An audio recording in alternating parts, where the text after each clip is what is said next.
All right, so here we go with the methods on how to flock Nanochloropsis oculata. I said OCN in the last episode or last video. That was incorrect. This is oculata. So basically, I keep saying basically. I take about 200 milliliters of this. It's really easy because I like to flex this. You got the dispenser right here. Flex, big flex on the apparatus.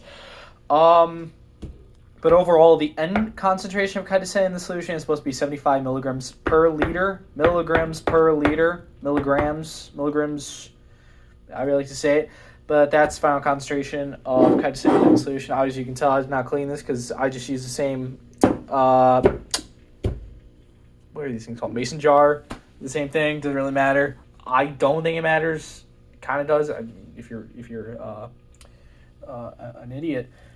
So basically, this is, I actually don't even know how much concentration it is. I just remember the calculation was that I'm supposed to add about like 50 milliliters to this. Oh, that was way too much. Okay. So you end up getting a acidic solution, or hopefully an acidic solution, of algae and chitosan. I know this looks really weird. I was actually dissecting some Drosophila. And then I found out that these tools are not large enough. So yeah, as you can tell, according to the pH, it's probably a pretty low pH. Definitely below 5.5, which is kind of what you need. You definitely need at least below 6 on the pH scale. So yeah. Oh, I forgot to mention. This is a solution. So it's the acidic solution of the chitosan dissolved. And if you're wondering what acid, it's not a strong acid, because I don't even think you could buy a strong acid if you don't have registration, because this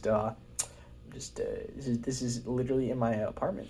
So I actually, to get around this, if you don't have if you're not a chemist, what you can do is you just fill it up however much you want. I dropped a few vitamin C tabs in there, or like tablets. You can just buy them at the store. Filtrate off all the stuff that didn't dissolve, all the non-polar substances, all the excess, whatever. Get a solution. I got a solution about like 5.5 or even lower, even sometimes. I have some other pH paper, but it's not this stuff. But yeah, it works pretty well. It dissolves the chitosan very efficiently. It's pretty much all dissolved, other than I think the remainder here in the solution, because I'm not using pure chitosan, I'm actually using this stuff. 90%. I don't know what the specification means. I don't know. I don't really care. But yeah, so we have an acidic chitosan solution with algae in it. Gonna add a little bit of base. Don't add too much. This is a strong base, by the way, because you can buy a strong base, but you can't buy strong acids for some reason, because that just makes a whole lot of sense. Yep. And stir once again. So the chitosan should be dissolved with all the algae, and once the base is added, some of the chitosan should repronate and start to form the cage around the Nanochloropsis. And is it going? And no, it's not. So I'm gonna add a little bit more, probably because I added quite a bit of. Actually, no, I don't know why it's not doing it. Oh, there we go. So see it start to precipitate. Actually, this camera's not good enough to see it do that. Yeah, there it starts to precipitate out. It should, in theory, I've seen videos like on the internet of actual labs taking about like 5 minutes. Don't know what they're talking about. It's precipitating pretty quickly, or flocking, whatever you like to call it. Yeah, it starts to flock out of solution slowly but surely. And yeah, it's a pretty cool process if you like to look at stuff like this. If you're a chemistry nerd or a biology nerd. Yeah, no, it starts to flock out of solution. Ends up about 5 minutes. It usually all clumps to the bottom. Then I like to take like the top layer off, as I said in the last video for some reason. Yeah, this is actually a re-recording of another video because it didn't work. But same principle. Seems to always work this way. I've actually never tried a non-strong base. I think, oh, actually, no, I have before. I tried baking soda once as a weak base to try to flock this out.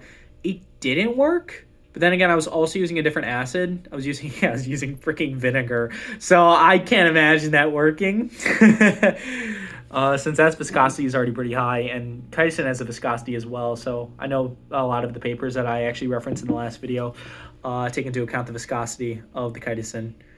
But I don't really pay attention to any of that. All I want to do is flock the algae, man. Yeah, so you see it's flocked out of solution. It's starting to precipitate finally.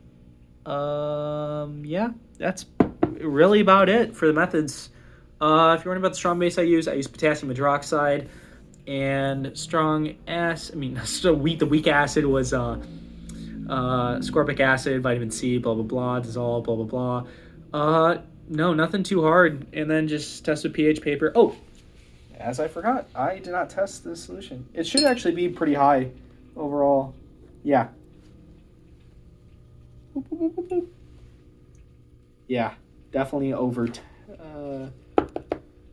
that's about 8. I'd say it's about 10. The recommendation from the papers is that probably the 2 best pH ranges from like start to finish.